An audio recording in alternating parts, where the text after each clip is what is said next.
everyone, how are you doing today? My name is Karina and welcome back to Ready Set Pan. Today is finale day. We are wrapping up a Dungeons and Dragons project pan. This has been a year-long project where I have created a character, gone through a D&D style campaign. I've had a ton of helping items in this project. I defeated a couple monsters. And guys, let's see how I did. This is the last update. This is the finale. I have 5 items. Where did they end up? First off, the only item that has been in this project since the intro, that is from Seraphine Botanicals. This is the Luna Liner, water-resistant liquid eyeliner. It is a black liquid eyeliner. I've reached for this an additional 9 times in the project, bringing me to 106 uses in this project. It did have use on it before. And I have reached the point with this, I think it's time to call it done. While I can still get product onto the eye, it's not really that dark, right? It's not like the black color that it has been. It's a little bit more grayish color, so it's not as pigmented. It's been open for quite a while. It's been on this project for a year. I don't think that was supposed to be open this long, but it was a pretty good liner. I enjoyed it, but we are going to call it done. Finally have this an empty. Everything else was new as of last month, so let's talk through this guy here. This was in for the prompt of a comfy cabin, so a comfort type of item. Now, having worn it more and wearing it today, I'm not sure how much I still feel like this is a comfort item in terms of how comfortable it is on the lips or comfortable to wear, but oh well. I have gone use on it. My goal was 20 uses. This is the 20th use today. And I was about here and I'm now down here. So obviously that, it wasn't super accurate, that previous marking, because no way that was, all the users product up on the sides. But this is starting to feel kind of empty. It's kind of difficult to squeeze product out of. So we will see how long this guy keeps going for. But it's one of these style ones. So a little bit on the messy side. At the cabin with my location, the creature I was fighting was the Gelatinous cube. So a square type of product. This was new as of last month. So square item. My goal was to use it 10 times. I'm wearing it for the 10th time all over the eyelids today. Outside of the transition crease color, this is the only other eyeshadow I am wearing today. And guys, I kind of had a low-key kind of goal. I've kind of wanted to pan this eyeshadow this year. And as of today, I was just about finished up with my eye makeup look. And I was like, wait, hang on. Is that pan? So then I kind of packed a little bit more color on the eyelids.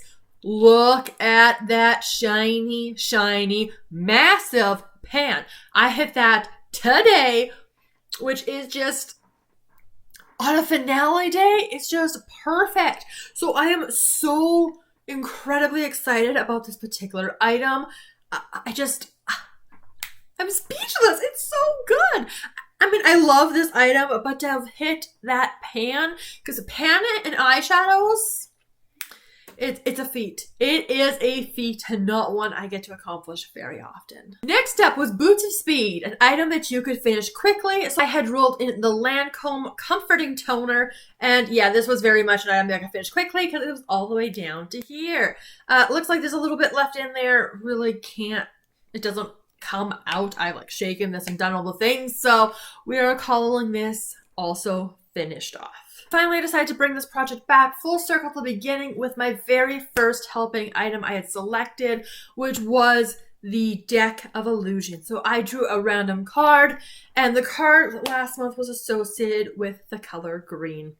So I had to pick a green item, so I had rolled in from Formula 10.0.6, the My Softer Side Body Butter. This was the Kiwi and Almond oil. It really didn't have a scent. 50 milliliters, and as you guys can probably guess by the fact it's cut open, it is done. I got 2 full body uses and a little bit out of this particular formula. So, not great, but hey, it was pretty easy to meet the goal on to get this green item finished off. Which means of all of those items, they're all done. I have met every single goal in my project. And if this video was still going and the project was still going, I would be able to finally roll in a new race class combination. But we are at the end of the campaign. And you know what?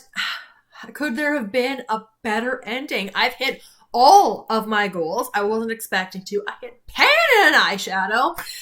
I am so very pleased. Now, of course, I do keep track in a notebook how everything is going in the project, so let's just recap with a story of my Dungeons & Dragons campaign. Remember, I started this project as an elven druid. I had the deck of illusions to help me out, and I was headed into the Forbidden Forest to fight the dragon. The dragon was a very difficult beast. It took me an incredibly long time to fight it. Early into my fight, I also had a hat of disguise to help me out. When the hat of disguise turned out to be a little bit helpful, but not as helpful as I was hoping, I used a blood well vial. At this point, the dragon fled to the tavern where I continued to fight it. And at the tavern, I got my hands on some sovereign glue to help me out. The sovereign glue helped, but I used a bag of holding, which happened to also produce the helping item, the Gem of Brightness. Now, this is when the story turns a little bit strange, because I had finally defeated the dragon, but was met with the Beholder. And this Beholder I was fighting in the abandoned mine with the help of that Gem of Brightness, still hanging in there, and with the assistance of the Ring of Elemental Command. Once the Beholder was defeated, then I had to face the creature Tiamat. So I fought Tiamat at the crossroads, and I fought Tiamat at the Tomb of the Lost, again with the help of the Ring of Elemental Command. And then for the climax of the story, once Tiamat was defeated, well, then I was face to face with a gelatinous cube, which I fought at the comfy cabin on my way home with the assistance of Boots of Speed and the Deck of Illusions once again. So that is the wrap up of what my character has done this year, and kind of a crazy story. But you know what? That's what happens in Dungeons & Dragons. You never know what you're fighting, when you're fighting, what kind of magical items are going to help you out. And this project was a lot of fun because as someone who has played D&D and fantasy is still a big part of my life, this was a really great project. So that's going to wrap us up for today for this project. Thank you so much for joining me. Let me know all of your thoughts down in the comments below. Subscribe so you don't miss my next update. I look forward to seeing you guys in my next video very soon. Have a wonderful day.